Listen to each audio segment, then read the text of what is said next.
Welcome back to Watches Tonight. New Year's resolution in hand, we begin 2019 with a bang. I'm your host, Tim Mosso. Rolex and Patek Philippe have the night off. This evening, we're talking SIHH 2019, reaching straight for the top shelf. It's upon us, and 36 luxury watch brands will bring their best. I'm going to try to call the shots, peering into my crystal ball. But some are starting 2019 behind the ball. We're going to discuss who desperately needs to deliver a good year, SIHH and beyond. This one encompasses the entire industry. All of this and your viewer wrist shots on Watches Tonight. I want to emphasize that there is no better place than thewatchbox.com when the time comes to sell your watch. We pay cash, we pay fast, and we make it fun. Even better, our online storefront is global and 24 hours a day. Not only do we pay cash, they pay me cash, which is the best thing of all about thewatchbox.com. But honestly, I'm going to pay you too. It's not done. We gave away our Rolex, but we've got more in the barrel. The January giveaway watch is a Breitling Colt Sky Racer. What is it? Well, it is a chronometer from Breitling made of bright light material. It's a way you can daily drive a luxury product without going G-Shock or Timex Ironman. And with a $2,000 retail value, link in the description, it can be yours for free. All right, before we jump headlong into the program, a moment of shameless self-promotion. Please help me to maintain my momentum on Instagram, where I'm posting my new 60-second format watch reviews daily. And I get to post some of the exotic and weird stuff that I can't always throw on YouTube. So help me hit 2019, let's make it 50K. 50K and 2K19, Tim_Mosso on Instagram. Viewer wrist shots. Okay, Kenneth M. of Wyoming starts our year off strong with his Fortis B43. Raphael C. and his Grand Seiko SBGM 235. Give us a shout out from Uneo Park, Tokyo. And Michael W. and his Seiko SPB 075 Shippo Enamel join us from Bahrain, right in front of the Trade Center. Also luxury watch shopping out in the desert. Jacob C. indulges in fondue on his third anniversary with his wife and his Nomos Club Timeless 2 edition. Guys, to see your analog on this digital, send me your wrist shots to mondaymailbag@thewatchbox.com. To my crew in the studio, if we can get the center screen going, that'd be really awesome. All right, 2019 SIHH predictions. Guys, you asked, I have answered. Let's start with one I love. But before I do, let me give a quick shout out to my boys in the chat box. Don Rogan, Blue Shirt Buddha, Bear Clooney, Jan Wilhelm Koster. I can see Catchy, Val Butnari from Watford, UK, Anthony Lamb from Canada, Paul Miller joining from the UK, Edward Ledden from Sweden, Mark Newton, and I can see our friend Xavier is joining us in the morning. Welcome, guys. Hail Bob, customer and friend, Rich Buddy, Steve Perez as a 28, Michael Bass, and Kenneth Meschel. Welcome, folks. Trevor Croft. All right, let's talk about a brand that is near and dear to my heart, Moser Cie. They made a lot of noise at SIHH 2018 with the now infamous Swiss Icons watch, which I have it on unimpeachable authority actually existed. But here's the thing, don't let that controversy fool you. Moser had a smashing 2018 at SIHH, selling out their entire 60-unit Endeavour Flying Hours Special Series and making absolute bank. They were one of the few brands that grew by double digits on the year. So expect to see a production version of last year's 60-piece Endeavour Flying Hours, because I have heard what it costs to develop that movement, and for roughly 1 million Swiss francs, it's not going to be a 60-piece limited series when all is said and done. That said, there will be some variety to protect the original purchasers. I would say, given the popularity of sports watches in steel at all price points and all market segments these days, don't be shocked to see an expansion of the Pioneer water-resistant Moser sports watch line, possibly incorporating that flying hours movement. Now that would be something I would pay full list for the privilege of owning. And a long shot, well, maybe, but then again, Moser is known for doing crazy things, and this would be the least of it. Jaeger-LeCoultre. All right. I still love the brand deeply. I still own a vintage Memovox, and I still closely follow JLC rumors. And this year, the rumor is a minute repeater as the flagship. That said, last year the story was the Polaris as the new bedrock sports watch of the JLC line. I would expect to see that collection fleshed out this year with different dials, perhaps some different materials, perhaps some different complications. I expect Polaris to expand and still be the meat of the product focus.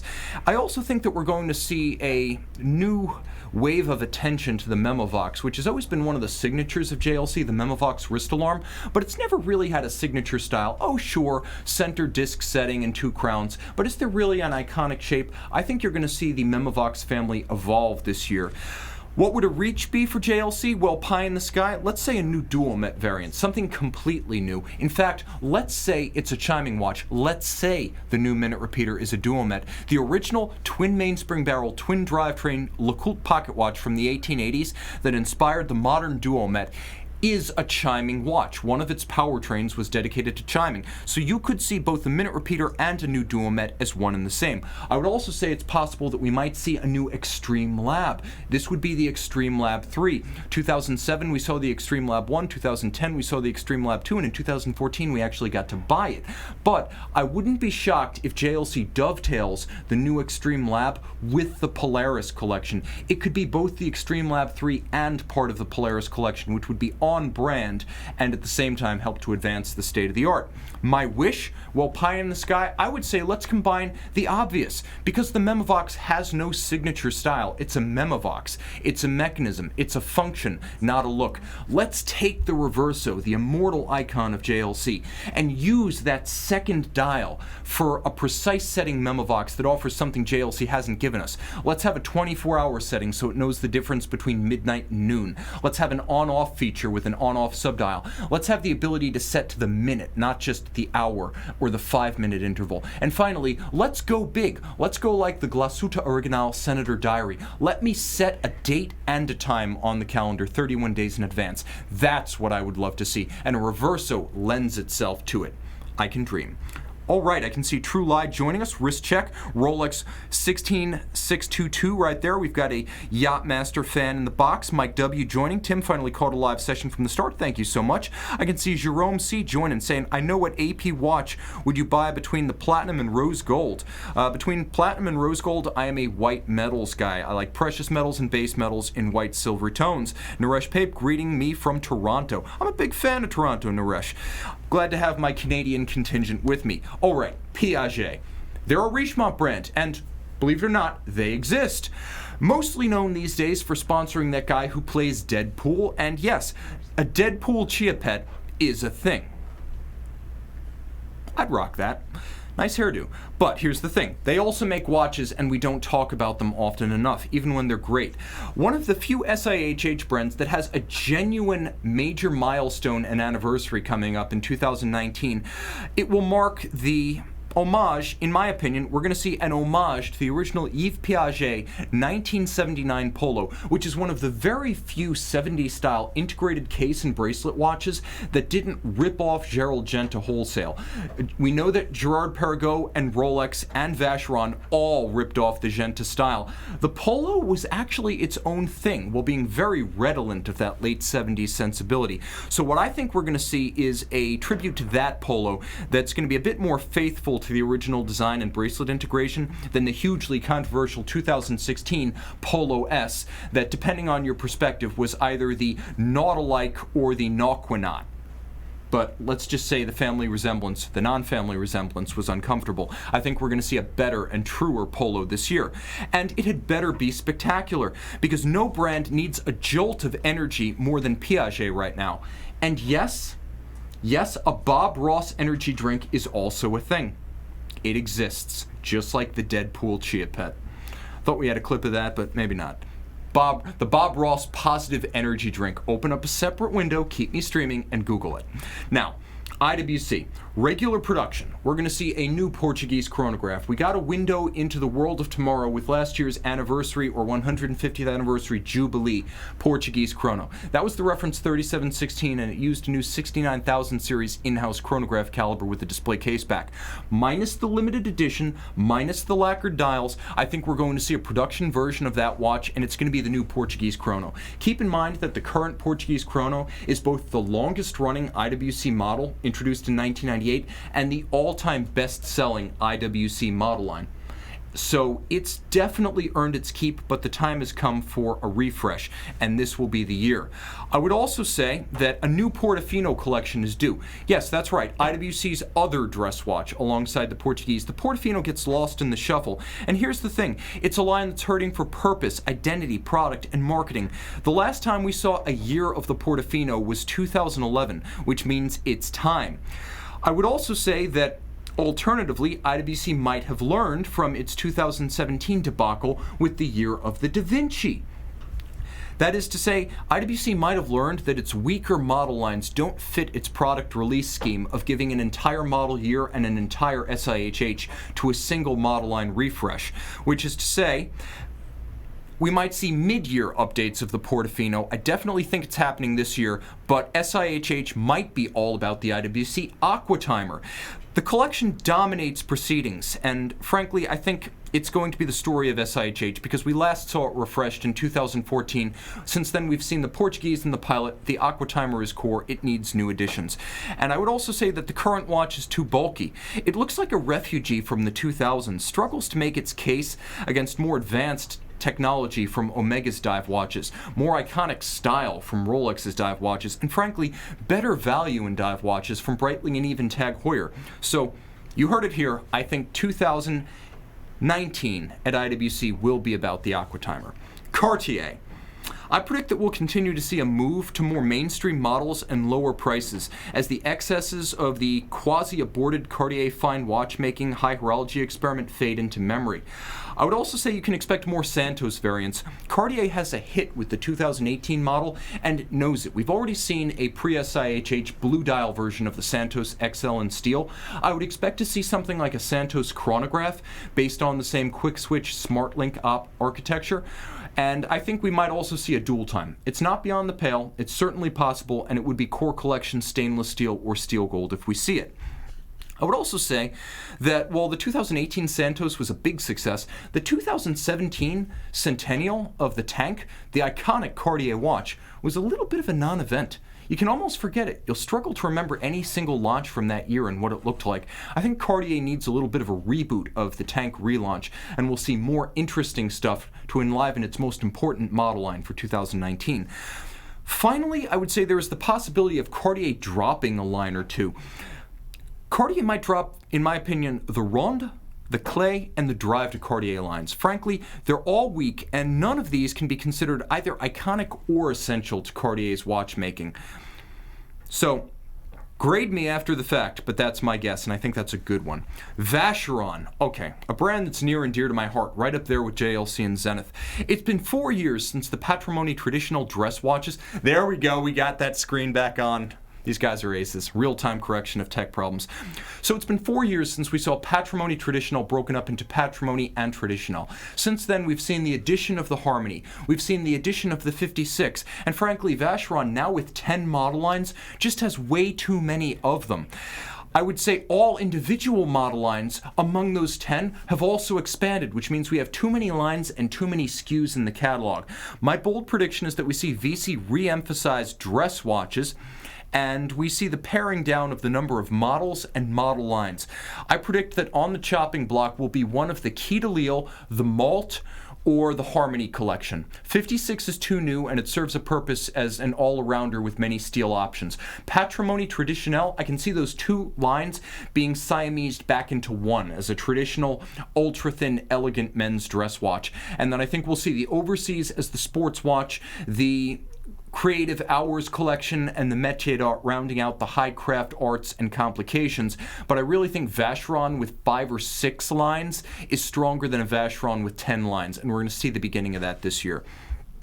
Friends in the chat box, Mark S. saying, laugh out loud at Tim Mosso's sunglasses. I've never lost a set of sunglasses, and these were a gift from a close friend. They ain't going anywhere.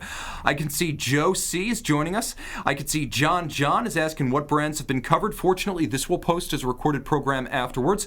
And I can see that we have JBO Surf joining us from Adelaide, Australia. Will Omega ever release the baby Ploprof? That will be part of my pre-Basel coverage. For now, let's talk Panerai. SIHH predictions. This is a brand that desperately needs to reconnect with its core male steel sports watch buyer and fan. The transition from 2-decade Panerai CEO Angelo Bonatti to former Roger Dubuis chief Jean-Marc Pontruet remains a work in progress. It's not fully finished. So it's hard to say whether the old chief's vision will still dominate the 2019 products, whether the new chiefs had a chance to steer the collection in any way, or whether the 2019 watches will reflect a lack of dominant vision from the top during the transition. I'll say this, 2018 was a down year for Panerai from a product perspective because the basic men's P6000 calibers stirred few emotions, and the arrival of the 38mm Luminor Due models stirred the wrong kind of emotions. Many Panerai devotees rejected the glossy white and ivory dials, baby blue straps, and tiny cases and 30-meter water resistance of these Due models, seeing it as a pander to females who are never going to embrace the brand. The female buyer, no matter what you offer, might not embrace Panerai, and I think a lot of Paneristi feel this was a lost opportunity to reconnect with the faithful while courting a buyer who is never going to connect with the brand. In other words, if there's any kind of self-aware leadership at Panerai this year, expect a bunch of butch sports watches, primarily in steel and titanium, to make a surprisingly strong showing at the Officines Geneva exhibition. FP Journe. Okay, we've already seen the new Resonance. The new FP Journe Resonance with a balanced set of dials like the original model. One is a 12, one is a 24. It's a 2019 only model before the whole range is refreshed. But I think we're going to see a grand complication as the headliner, and I think it's going to be a grand complication to replace the late great Sonnerie Souveraine, which was discontinued in 2018. I would also say that a 20th anniversary tourbillon to commemorate the original FP Journe wristwatch made under his own name. It's been 20 years. I think you're going to see a throwback to the original tourbillon remontoir, and that's one of the worst kept secrets at SIHH this year, that this is going to happen. That said, based on past practice trying to guess which direction the grand complication is going to go, FP Journe doesn't like to repeat himself with special series watches and high-end pieces. He likes to open up new fronts and tackle new challenges, so I don't think the new grand comp is going to be a chiming watch of any kind. I would say that things on the board possibilities include a celestial complication, a complex calendar, a wrist-borne marine chronometer style watch, because FP Journe, remember, is a devotee of history, the likes of Fernand Berthoud, Breguet, John Harrison. These are his idols, and I know he wants to walk in their footsteps. So I wouldn't give up on the possibility of him making some sort of grand comp that's really a very precise watch with complexity hidden underneath, or alternatively, some sort of pocket watch format grand complication. That's where he got started as a watchmaker and a watch restoration specialist in his uncle's shop in Paris, and that is the history wrought by his idols. So don't rule out FP Journe releasing some sort of crazy pocket watch. Unlikely, but possible. Okay, now, Audemars Piguet. I'm predicting a new dress watch, not another platinum titanium crowd-pleasing jumbo. And this rabbit hole leads us to the evening's primary feature. Nouns, people, places, and things. People, brands, events, and models that need a big 2019. 2018 is past tense, and the new year brings a weighty burden for those who struggled in the old one. We see it all the time in sports. Baseball slugger Giancarlo Stanton arrived at the 2018 New York Yankees with MVP pedigree and a 50 home run a year track record. Against those expectations, 38 home runs and no World Series isn't going to cut it. In Formula One, Valtteri Bottas can't afford another season of fifth-place finishes when his teammate is five-time and reigning world champion Lewis Hamilton. You see what I'm saying? He's under pressure to deliver, and so is Audemars Piguet. They need to release a new dress watch. So here's the problem. SIHH 2018 was regarded as a great triumph for AP, but the avalanche of Royal Oaks and Royal Oak offshores also ushered an elephant into the room among the press corps and dealers in attendance. Is AP the master of the Royal Oak, or is AP a slave to the Royal Oak? Or, in the words of great philosophers AC/DC, who made who? Remember that one from the Maximum Overdrive soundtrack? I didn't think so. But anyway, my point is that AP can convince buyers to pay list or even wait for years to get certain hot Royal Oak models and limited editions. But can AP convince buyers to pay list or even consider buying a watch that isn't a Royal Oak under AP's banner? Here's the thing. The current Jewel Audemars line is anodyne, expensive, and raises serious questions about Audemars Piguet's ability to grow beyond the 47-year-old Royal Oak and the 26-year-old offshore collections. And there's another problem. There seemed to be some energy behind the long moribund Mille Millenary oval watch collection after 2011's Millenary 4101. It had an inverted movement, an exciting look, a bigger wrist presence. It was sensational, but AP couldn't find a way to sustain the momentum behind what should have been a breakout watch model for the Millenary line. So AP, are you a true full-line Patek Philippe rival in every product class, or are you a mono-line brand like your less heralded neighbor in Les Brasseux, Blancpain, also known as the House of the 50 Fathoms? We'll find out soon. AP brand CEO Francois-Henri Benamia said during a 2019 advance brief back at SIHH 2018 that we could expect the Jules Audemars line to be replaced by an all-new dress watch in 2019. I'm not giving anything up. It's the worst kept secret in the industry that AP is refreshing its dress watch line. What form it takes and how close it gets to the bullseye will determine whether AP is Blancpain Plus or Patek Philippe from the Vallée de Joux. All right, friends in the chat box, let's see what have we got here. I can see Pastor Ant has joined us. Dendrobates has joined us. I can see that we have Christian Eck, Brick Lane, Matt Foster. Welcome, guys. Mark S. saying, laugh out loud, that's off the Maximum Overdrive soundtrack. The worst... I don't know if it's the worst good movie or or just bad.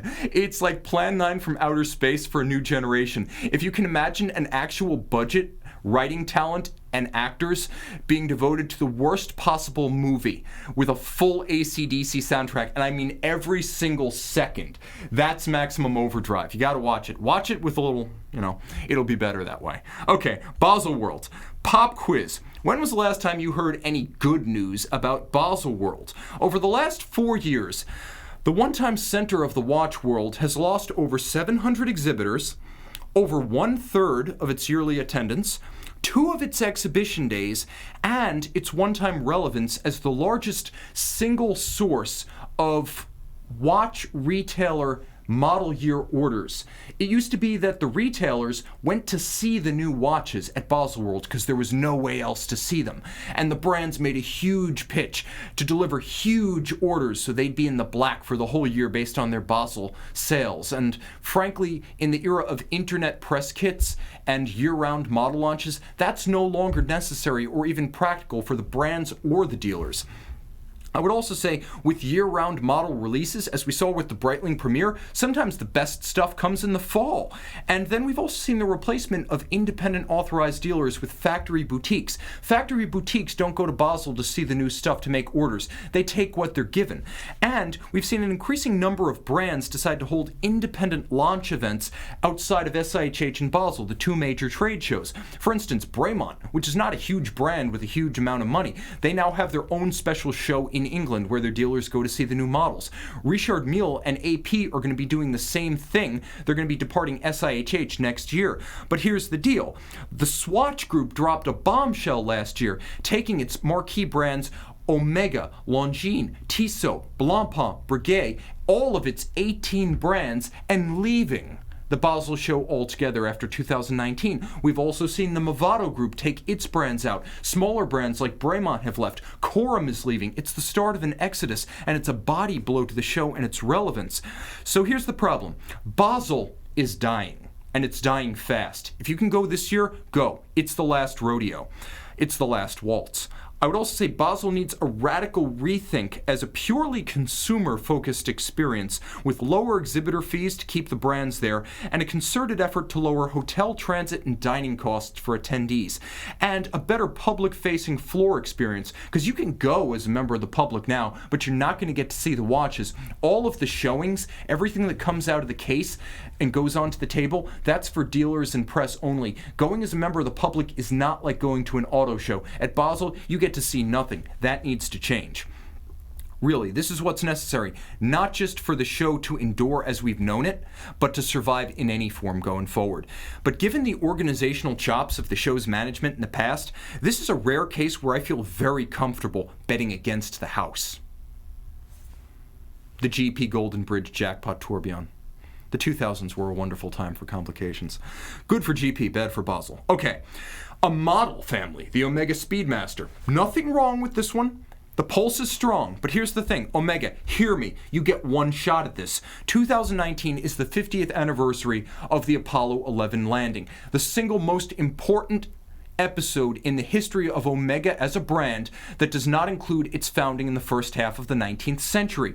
So there's always another Speedmaster limited edition, but a half century of Apollo 11 and the moon landing isn't time to settle for a token blue dial or a moon rock movement or a box of tricks. I know that you have a stash of new old stock caliber 324 pre-moon movements. And all of us know that while the moon watch was built after the CAM caliber 861 arrived, the one that walked in the Sea of Tranquility with the Apollo 11 astronauts was the caliber 321. The watch itself can look like whatever you want. Be tasteful, but feel free to innovate. It doesn't have to be a vintage reissue. The design, the packaging, all of it can be sensational, and the watch should have awesome accessories. Books, documentation, straps, strap tools, extra clasps. But hear me out. You've got to put a pre-moon caliber 321 column wheel power plant in the mix. Finish it exquisitely and put a sapphire in the case back. And Omega, we know you've tested the waters for this idea with last year's 105-year-old caliber CHRO 18 in the 18-piece limited edition Omega First Wrist chronograph. You took a century-old movement, finished it beautifully, and put it in a modern watch with vintage style. Again, the Moonwatch Tribute, the anniversary watch, it doesn't have to be vintage styled, but we absolutely need that no-compromise Moonwatch pre-moon movement. Okay. Finish the mission, Omega. I know you got it in you. Breitling and Journe. Okay, given how far the brand had fallen in 2017, and let's tally all the strikes against it. But huge watches wrong for the times. Too much bright polished gold and steel. Too much polished metal in general. Excess inventory at dealers. Discounts everywhere. And a borderline sexist ad campaign that started in the pages of the magazines and continued all the way to the painted walls of the boutique themselves. Well, it was great time for hero worship, and I think we were willing to worship any hero who arrived. It turned out to be 16-year IWC CEO Journe. One hell of a hero, just like Superman arriving to save the day. He certainly fit the bill. But here's the thing. Journe arriving only months after private equity outfit CVC Capital Partners bought Breitling from the longtime owners, the Schneider family. Expectations were probably too high. And as we approach 2 years since CVC made its move, the honeymoon is over and the grind has begun. The record for 2018 was mixed. A string of huge international rollout galas, emceed by Journe himself, brought out a charm offensive and plenty of charisma as well as the customary champagne, and I was there, so I speak from experience. That was one hell of an event. I did a great interview with Olivia Munn that we couldn't use in the end because she wanted to show a vintage Rolex that she was wearing at the Breitling event, but whatever. It was a great commercial for Breitling. Now, here's the thing. The actual February Navitimer 8 collection that rolled out at that show seemed lost in the midst of a model launch out of proportion to the appeal of the products. Were those clearly Navitimers or even Breitlings? Even those rooting for a brand resurrection admitted that the Navitimer 8s defied any attempt to summon strong emotions either way. They weren't love or hate watches. But the Premier line launched in October was much better, and that was the best of the bunch. That's the Bentley. Did you ever think a Breitling for Bentley would be a sexy watch? Neither did I.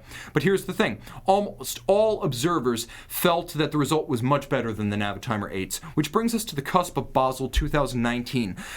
The team is in place. Journe at the helm. Guy Beauvais leading product development. Fred Mandelbaum, noted watch collector and Breitling scholar, as well as Louis Westphalen, who was the former vintage guy at Honecker, and they brought over the CMO from Audemars Piguet, Tim Saylor. The team is in place. Will they have enough time before private equity gets impatient? That's always the problem. Breitling didn't do nearly enough at Basel last year. A few refinements to existing Super Ocean and Navitimer model lines. Everything came before and after Basel. This year might be the last big year Journe has to make a splash before private equity starts demanding a return in results. Make the most of it. Okay, friends in the chat box, I can see Christian X saying, I love my AP Audemars Piguet. The old rectangular form watches from AP were great watches, and especially in complicated chronograph and perpetual calendars form, they are among the best buys in high horology today. I also appreciate them. And I can also see right here, we have Brick Lane saying Hublot is not his flavor, and we can see that Carlos Simon Ramirez saying Breitling now having an outlet store at Sawgrass. Tim, now that's bad. He's saying he's seeing discounts. That's not a good thing. Again, they need to make that turnaround faster and sooner rather than later. Zenith, a brand I love. My heart throb. I showed a movement there and not a watch because Zenith has an identity problem and a design problem. So how many comebacks can one brand have? Well, depending on whether this latest reboot works, Zenith may or may not be the world's watch equivalent of John Travolta. And even for Breitling, that's no longer a good look at any level. Terry Nataf was the magic man who helped to rebuild the brand and beef up its distribution and watchmaking chops in the 2000s, but they stumbled with oversized, overpriced watches during the financial recession. Now the crash, JF Dufour, Jean-Frédéric Dufour, now at Rolex, led us out of the woods with wonderful watches in the first half of the 2010s. But since he left for Rolex, we've seen a succession of acting or provisional CEOs at Zenith who have always seemed to be sharing a curious co-stewardship of the brand with industry veteran and LVMH watch head honcho J.C. Bever. I haven't felt that since Dufour departed, that any Zenith CEO has really had full control of the C-suite.